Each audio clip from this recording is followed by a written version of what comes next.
Hello, welcome back to the BGMI Championship Odisha organised by NM organisation और सभी लोगों का बहुत बहुत स्वागत है।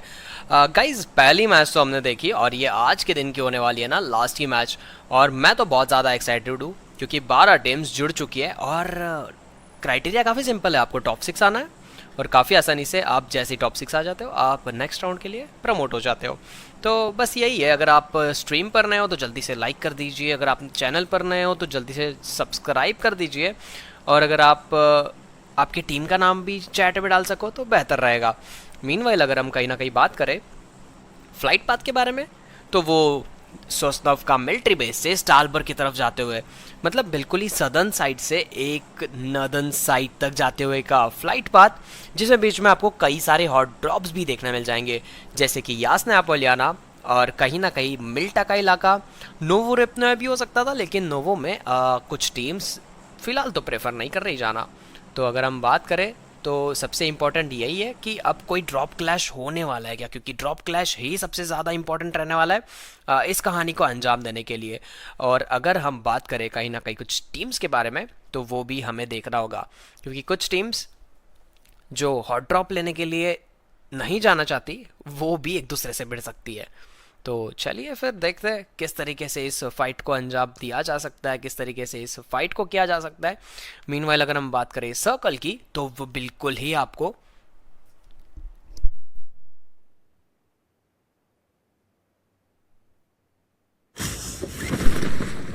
बिल्कुल ही आपको साउथ ईस्टर्न सर्कल देखने मिल जाता है। मीनवाइल मिल्टा का जो इलाका है ना काफ़ी ज़्यादा सेंट्रिक देखने मिल जाता है और 46 प्लेयर्स आपके सामने फिलहाल देखने मिल रहे हैं। और अगर हम बात करें स्पोर्ट्स लाइफ की, तो वो फिलहाल सेवर्नी जाने में कामयाब होते रहे, लेकिन इनके साथ एक और टीम आपको जुड़ते हुए दिखेगी जो रहेगी एंडेवर XEXP। तो अब देखना ही होगा कि क्या कहीं ये ड्रॉप फाइट तो नहीं होने वाली ना, क्योंकि चलिए यहाँ पर स्टेरोपी की अगर हम बात करें तो इनके इर्द गिर्द कुछ खिलाड़ी देखने मिल रहे हैं। अगर हम नूब की बात करें तो उनके पास में भी प्लेयर देखने मिल जाएंगे, पर नूब क्या आपको वेपन मिल जाएगी? जी हाँ, बिल्कुल वेपन तो मिल चुकी है, लेकिन अर्ली ऑन वो फाइट की शुरुआत भी होते हुए स्टेरोपी को वहाँ पर अर्ली ऑन जॉली के द्वारा नॉक किया गया, माफ करना कोई और प्लेयर के द्वारा नॉक किया, लेकिन वेन नूब वो फिलहाल एक प्लेयर पे कहीं ना कहीं हल्का सा लेन करते हुए दिखाई दे रहे हैं, लेकिन जॉली वो काफ़ी आसानी से यहाँ पर चढ़ने वाले, क्योंकि ऑलरेडी वेंडोप का काफ़ी ज़्यादा एचपी डाउन है। और देखना ही होगा कि किस तरीके से रिटालिएट करते हैं। होल्ड ऑन वो तो फिलहाल शैक के अंदर होल्ड करते हुए दिखाई दे रहे हैं। अब देखना होगा कि कब तक ये होल्ड करते हैं। मीनवाइल वहाँ पर गुल्लू वो यहाँ पर क्या करेंगे ये देखना होगा, क्योंकि उनकी जो प्लेयर है स्टर उनको नॉक कर दिया गया है, और क्या उनको रिवाइवल एग्जीक्यूट किया जाएगा क्या वो भी देखना होगा। पर क्या है टीम नंबर 13 इनका जो फोर्थ प्लेयर है गॉडलिन वो कहाँ है वो देखना होगा, क्योंकि उनके पास फिलहाल वो एक व्हीकल देखने मिल रही थी और वो आ तो चुके हैं। और गुल्लू ओपी ने फिलहाल ज़ोंबी को नॉक कर दिया गया है। विंड नोप फिलहाल वो जॉली के आसपास कंटिन्यूसली उनको एंगेज रखने में कामयाब रह रहे। और गॉडलिन की बात करें तो वो कहीं ना कहीं वहां पर जाकर नॉक भी निकाला है, व्हीकल लेकर आए लूट करके कहीं और से। विंडोप काफी बढ़िया तरीके से उन्होंने जॉली को क्या एंगेज रखा है। इस बीच गुल्लू ओपी ने वहां पर ज़ोंबी का फिनिश उठा लिया, और कहीं ना कहीं अब जो टीम जिसके पास एडवांटेज था उनका एक और प्लेयर नॉक होते हुए दिखाई दे रहा है, वो है मैंटिस।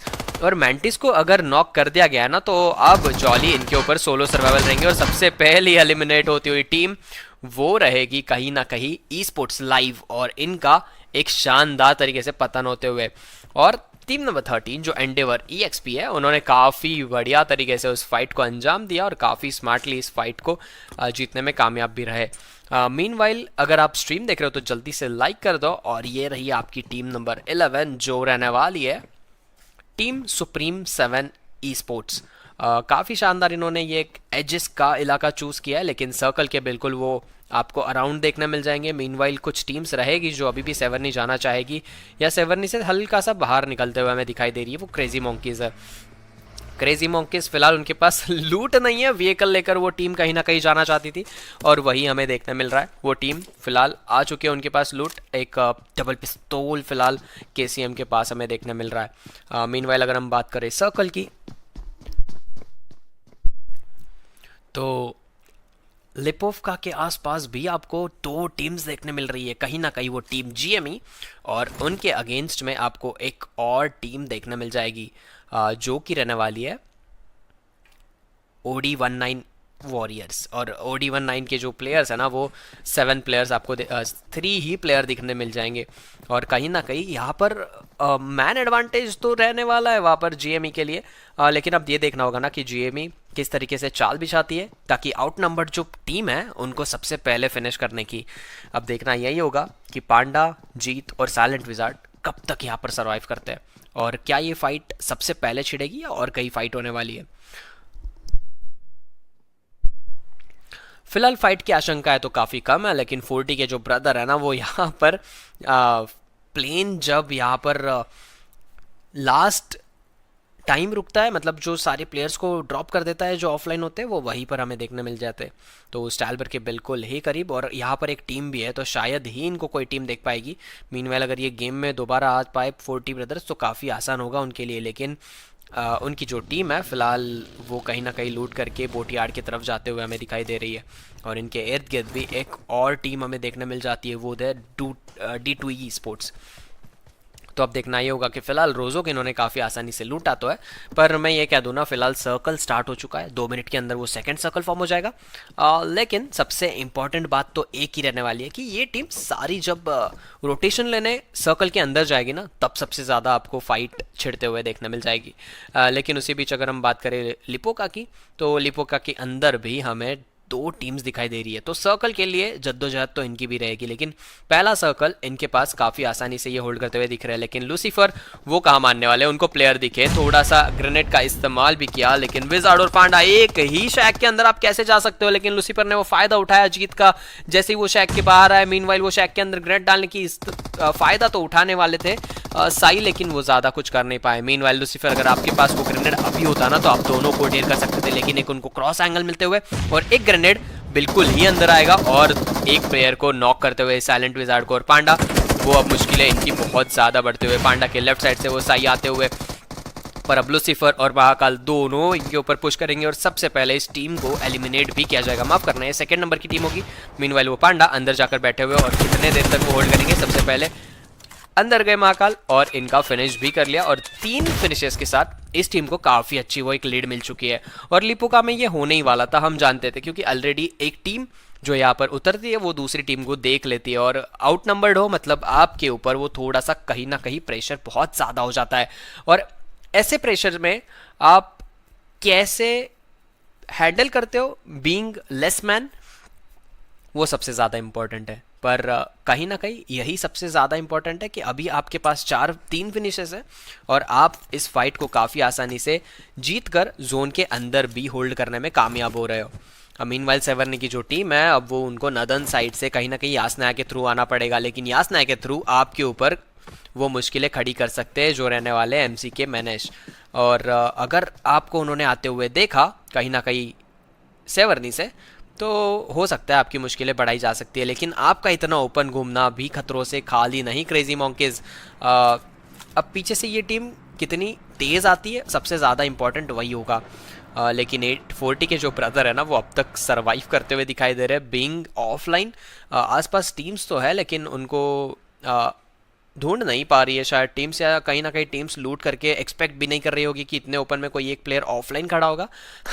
तो चलिए, इसी बीच अगर हम बात करें तो यहाँ पर रोपवे का इस्तेमाल करके शायद यासनाया में जाने की पूरी कोशिश की जाएगी, लेकिन राइजन की जो टीम है अगर यहाँ से यासनाया भी जाती है तो ज़्यादा कुछ कर नहीं पाएगी। तो बेटर ये रहेगा कि बग्गी लेकर वो कहीं ना कहीं जोन के अंदर बिल्कुल ही सदर्न साइड में शिफ्ट करते हुए दिखाई दे।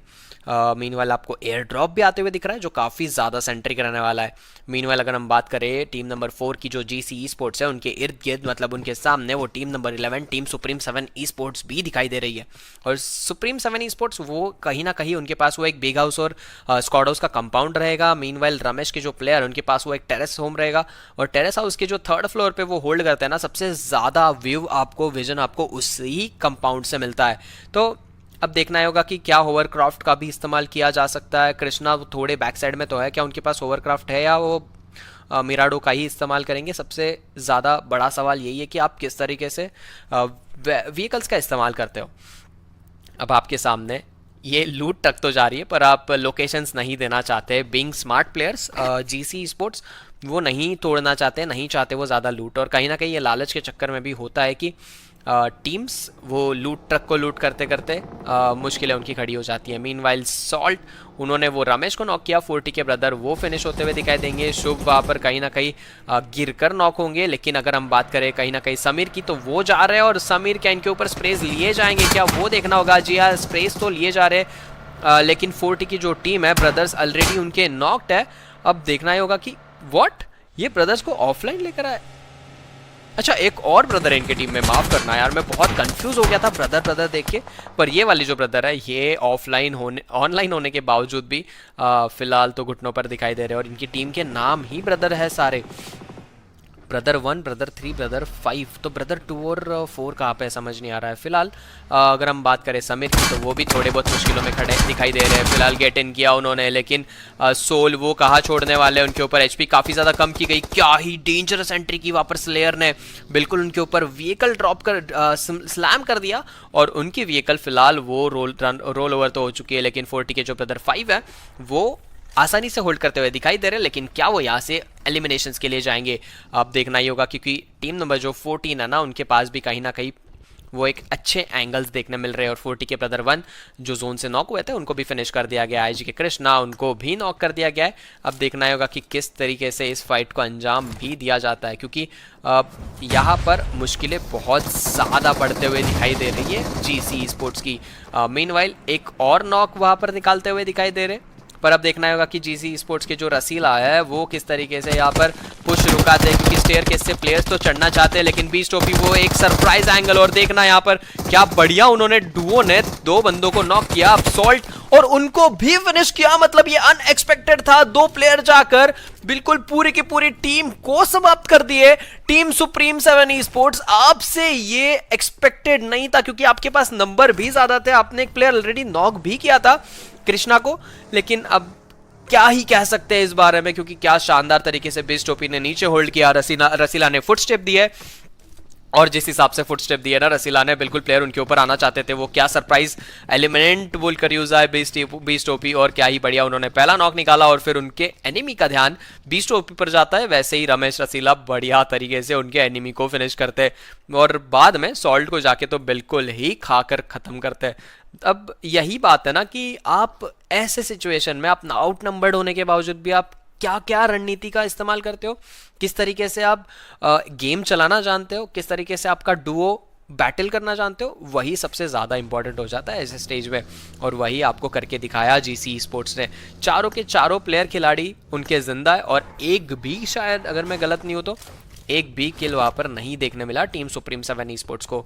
जी हाँ, बिल्कुल बिना कोई फिनिश के वो शायद इस टूर्नामेंट से अब ऐसे लग रहा है कि बाहर हो सकते हैं। कहीं कभी कभी आपके दिन भी नहीं होते और कभी कभी आप अच्छे प्लेयर होने के बावजूद भी आपके साथ ये चीज़ें हो जाती है, तो ये काफ़ी लाजमी है। आपको थोड़े और टूर्नामेंट का एक्सपीरियंस लेना होगा सो दैट आप ऐसी छोटी छोटी गलतियाँ ना करो, क्योंकि अनएक्सपेक्टेड जगह पे भी ना काफ़ी सारे प्लेयर्स रहते हैं और आपके आंखों देखे वो ख़त्म भी होते हुए आपको दिखाई देते हैं। और यही सबसे ज़्यादा इंपॉर्टेंट है, किस तरीके से आप गेम को चलाते हो एज अ फोरमैन। मीनवाइल अगर हम बात करें D2E स्पोर्ट्स की, तो नोकिया 1200 आपको सामने देखने मिल रहे हैं और इनके पास काफ़ी डिसेंट सी लूट भी दिखाई देती है। लेवल 2 के हेलमेट, लेवल 2 के वेस्ट, लेकिन व्हीकल वो उन्होंने ठोकते हुए भी दिखाई दी। मीनवाइल काफ़ी बढ़िया ये मैच जाते हुए 8 टीम्स और 31 खिलाड़ी। मीनवाइल वो नदन शिफ्ट सर्कल का देखना मिल रहा है, एक और एयर ड्रॉप आपको आते हुए दिखेगा सेंटर में। अब देखना होगा कि क्या कोई टीम यहाँ से रोटेशन लेते हुए इंटरसेप्ट करते हुए भी दिखाई देगी क्या। मीनवाइल एक और वहाँ पर नॉक निकला। अब देखना होगा कि किस तरीके से इस फाइट को अंजाम दिया जाता है। अगर हम बात करें PSG की, तो वहाँ पर होल्ड करते हुए दिखाई दे रहे डार्क सोल। पिछली मैच में उधर कंपाउंड में जाके उन्होंने काफ़ी बढ़िया तरीके से एक फाइट निकाली थी। मीनवाइल स्लेयर ओपी के ऊपर कंटिन्यूसली वो स्प्रेज आते हुए स्लेयर ओपी वहाँ पर क्या ये नॉक निकाला जा सकता था क्या, लेकिन पीछे से क्या कवर फायर किया गया है वहाँ पर रमेश रसीला के द्वारा। काफ़ी बढ़िया है प्लेयर, लेकिन डार्क सोल अब ये देखना होगा कि ये प्लेयर कब तक यहाँ पर होल्ड करते हैं, क्योंकि ये लास्ट मैन सर्वाइवल है। और क्या बढ़िया उन्होंने नॉक निकाला और ये बैटल SMG वर्सेस SMG की, और ये वेपन काफ़ी ज़्यादा टेरर साबित होते हुए 4 फिनिशेस तो थे इनके पास, लेकिन कृष्णा वो तो शानदार तरीके से आए और फिनिश कर दिया गया है पूरी की पूरी टीम को। लेकिन कहीं ना कहीं 7 फिनिशेस GC स्पोर्ट्स के पास तो है ही, लेकिन उनके पास